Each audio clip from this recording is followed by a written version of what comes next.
Big boss Malayalam season 6 ചരിത്രത്തിൽ ഏറ്റവും അധികം ദിവസം നിന്ന കോമണർ മത്സരാർത്ഥി എന്ന റെക്കോർഡോടുകൂടിയാണ് രസ്മിൻ ബായ് ഷോയിൽ നിന്നും പുറത്തായിരിക്കുന്നത്.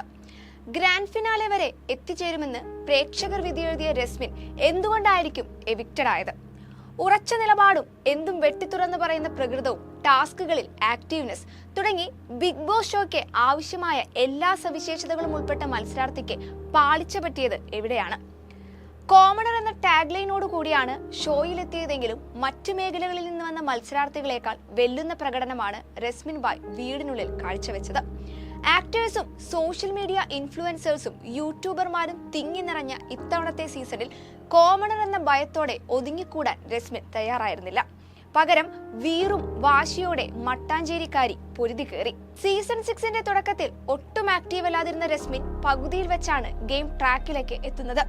അതുവരെ ഒതുങ്ങിയിരുന്നിരുന്ന രസ്മിന്റെ മറ്റൊരു മുഖമാണ് പിന്നീട് പ്രേക്ഷകർ കണ്ടത്. ടാസ്കിലായാലും വീടിനുള്ളിലെ പ്രശ്നങ്ങളിലായാലും സജീവ സാന്നിധ്യം. മൂന്നാം ആഴ്ച പവർ റൂമിലും കയറിയതോടെ ആളൊരു ചില്ലറക്കാരിയല്ലെന്ന് പ്രേക്ഷകർക്ക് മനസ്സിലായി. 5ാം ആഴ്ച വരെയും പവർ റൂമിൽ ആധിപത്യം സ്ഥാപിച്ച രസ്മിൻ തെറ്റ് ചൂണ്ടിക്കാട്ടിയും തന്റേതായ നിലപാടുകൾ വിളിച്ചു പറഞ്ഞും ബിഗ് ബോസ് വീട്ടിൽ സ്ഥാനമുറപ്പിച്ചു. രസ്മിന്റെ ഗ്രാഫ് പ്രേക്ഷകർ പ്രതീക്ഷിച്ചതിലുമപ്പുറം ഉയർന്നുകൊണ്ടിരിക്കുന്ന സമയത്താണ് ആരോഗ്യ പ്രശ്നങ്ങൾ കടന്നു വരുന്നത്. ഇടയ്ക്ക് വെച്ച് വന്ന പനി മൂലം താൽക്കാലികമായി വീട്ടിൽ നിന്ന് മാറി നിൽക്കേണ്ടി വന്നു. ശേഷം തിരിച്ചെത്തിയ രസ്മിന്റെ പ്രകടനം പ്രേക്ഷക പ്രതീക്ഷകളെ അസ്തമിപ്പിക്കുന്ന വിധത്തിലായിരുന്നു.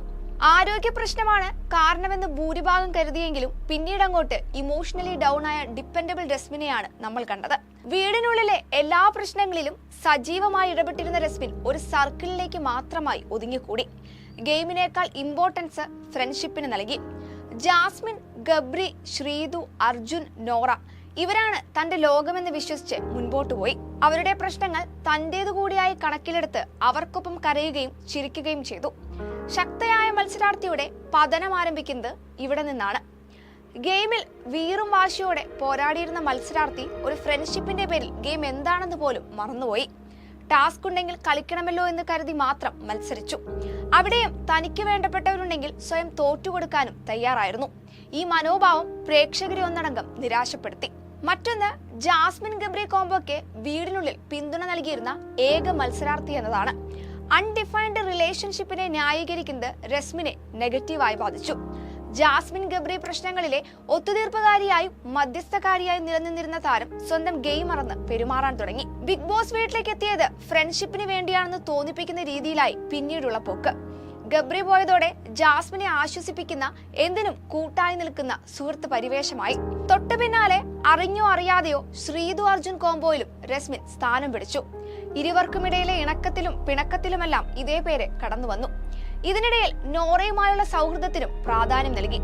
നോറയ്ക്ക് വേണ്ടി ശബ്ദമുയർത്തുകയും അതിന്റെ പേരിൽ പലപ്പോഴും പഴി കേൾക്കേണ്ടി വരികയും ചെയ്തു.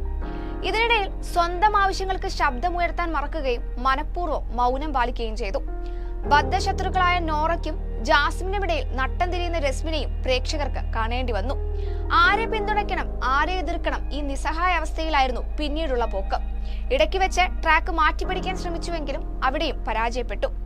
ഇങ്ങനെയാണ് രസ്മിൻ ബായ് കഴിഞ്ഞ ദിവസം വരെയും ബിഗ് ബോസ് വീട്ടിൽ നിന്നിരുന്നത്. ഒരുപക്ഷെ സുഹൃത്ത് ബന്ധം ഒഴിവാക്കി ഇൻഡിവിജ്വൽ ഗെയിം കളിച്ചിരുന്നുവെങ്കിൽ ഉറപ്പായും സീസൺ 6 ഫൈനലിസ്റ്റുകളിൽ ഒരാളായി രസ്മിൻ മാറുമായിരുന്നു.